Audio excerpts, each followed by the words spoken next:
Hey everyone, welcome back to my channel. So today we're going to talk about how to invest your first $1,000. Now, quick disclaimer. Before we hop into this video, please make sure to hit that like button. Please make sure to subscribe to the channel. 77% of people who watch my channel do not subscribe, which is crazy, isn't it? So please make sure you hit that subscribe button. It truly does help the channel grow, and I would really appreciate it. Now, as we get into this topic, it's going to be about how to invest your first $1,000. Okay? Now, some people might be curious, where can you make the most money? Is it real estate or is it in the stock market? The truth is both. You can make money either way, real estate or stock market. But which one is the easiest to make money may depend on you. For me, I would say it's the stock market because it's just an easier gateway to entry. And so today we're going to talk about the stock market and how to invest $1,000 in the stock market. Okay? So the first thing I would say is, if you're a beginner, is we're not going to look at just one individual company to invest in. We're going to look at least 4 to 5 companies to invest in. We're going to make sure that these are solid companies. What I mean by solid companies are, they may be a blue chip company or a dividend aristocrat. What is a dividend aristocrat? A dividend aristocrat is a company that has grown for at least 25 years, has paid a dividend consistently over a 25-year period, and has never defaulted on a payment or a dividend payment. Okay? And so when I look at companies like that, I see consistent growth, consistent dividend increases, and consistent payments. The thing that I like about companies like this is, if I invest $100 today, and in 10 years from now it's worth $200, and the dividend went from 1% to 2%, that means I paid $100 to get a 2% dividend at $200. I paid $100 for a $200 stock that is now paying a 2% dividend. That is amazing in terms of a return. I would never want to be with a company that I bought for $10, 10 shares, and it pays a 5% dividend, but after 10 years it went down $2. That means my initial investment of $100 is now worth $80. It's just that I got dividends over time, so I'm probably right around the same place with a 5% dividend. I'd rather have a smaller dividend, because a lot of the times that means it's a good company and is growing very well. That's what I look for. I look for a company that's growing very well and increases their tiny dividend over time. If I can buy a company at $50 and it's going to be worth $500, and the dividend stays the same at 1%, I'd be more happy with that, because I know I just bought a $500 company for only $50, and now I'm getting 1% of $500, even though I only used $50 to get in. That's amazing to me. So, when investing in the stock market, we're going to look at the top 4 to 5 companies that will be best for us. But if you're asking me how I would tell an investor to invest, it's actually not going to be stocks. That's right. It's not going to be stocks this time. We're going to focus on ETFs, exchange traded funds. That's right. ETFs, exchange traded funds. If this is your first time hearing that, then welcome to the club. Make sure you do some Google research and understand more about ETFs. All right. Now, I'm not at the place yet where I'm going to do a top 10 ETFs to buy, but I will tell you some ETFs that are very, very solid that I think should be in every portfolio. I've talked about it several times on this channel already, but I'm going to talk about it again. So the S&P 500, S&P 500 is the top 500 companies in the world. They're held up by the FANG companies, which is Facebook, Apple, Netflix, Google. Um, those are the FANG companies, right? You can add Microsoft in there. It's a really, really good company as well. And those companies are really what uplift the entire stock market, including Tesla as well. So if you have those companies, you can really have a solid portfolio right off the bat. But I don't want you to start by investing in individual stocks. It's going to give you the bad habits, right?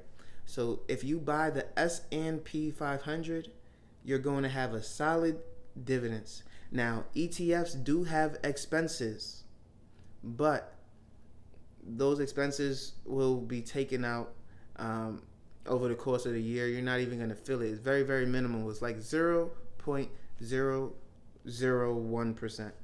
And your dividend is going to be way more than the expenses. So absolutely, you don't have to worry about that. VOO is the next one. VOO tends to do better than the S&P 500. They focus on, I believe, about 300 companies instead of 500. But again, they're kind of mimicking the S&P 500, but without all the bad bottom tier companies in there. VOO tends to do just around the same, if not a little bit better than the S&P 500. If you ask me, I have both. Why would I have both of the same type of fund? I don't know. I don't care. I just buy both. Who cares, right? They're all going to do the same thing. Those two are going to do the same thing. I just like it, so I buy it.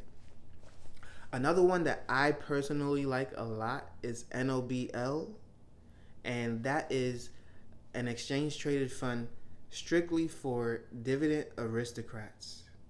Okay, I like that a lot because I'm investing in what I love so much, which is dividend paying companies that are very, very well run, well oiled machines.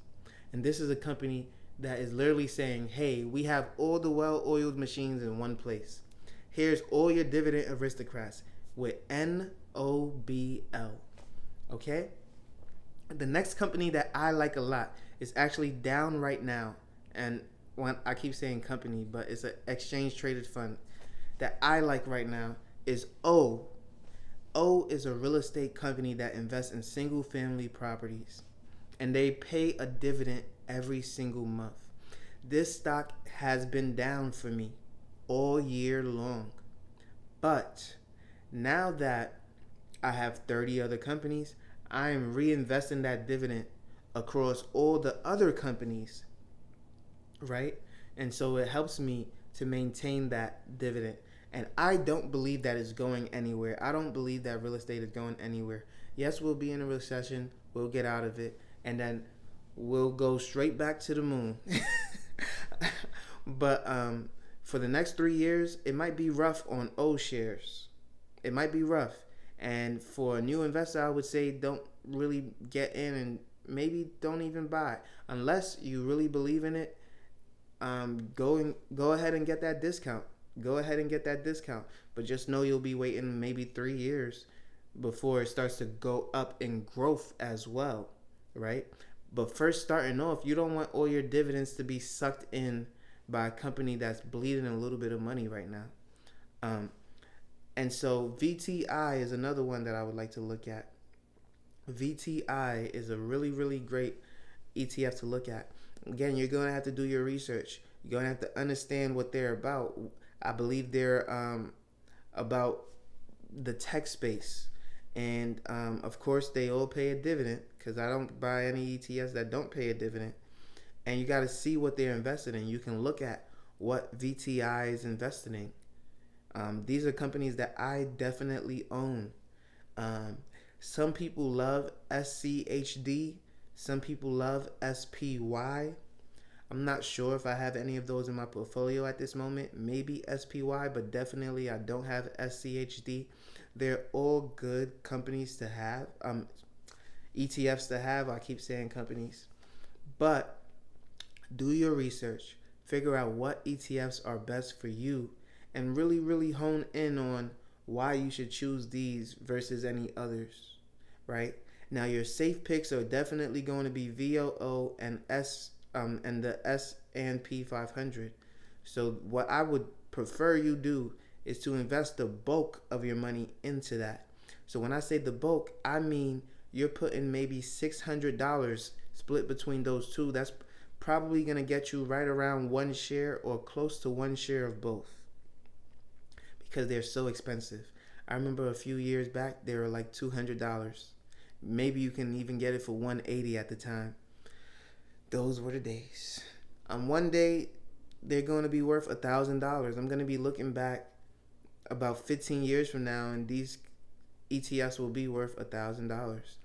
And you'll see that it was a bargain of a deal. And this is not wishful thinking. This is just inflation and understanding that stocks keep going up. And so if you're complaining about the price as it is right now, just know you'll be complaining more later on. And so you better buy now, or I'm not trying to give you FOMO, which is the fear of missing out. Take your time, do some research. But understand that the price is only going to go up. And the price is the price. It won't go down for you. Okay? So now is the time to buy when it is going to be at its lowest. And so, yeah, as the stock market is going down currently, this is the time to invest that $1,000 successfully. Don't go on that vacation, and focus. Focus on having more money in the stock market than you have going out the door on your vacations or wherever else that you got planned. If you don't have that going for you right now, there's no reason for you to just be indulging and having fun. It's time for you to buckle down and have something saved for the rest of your life.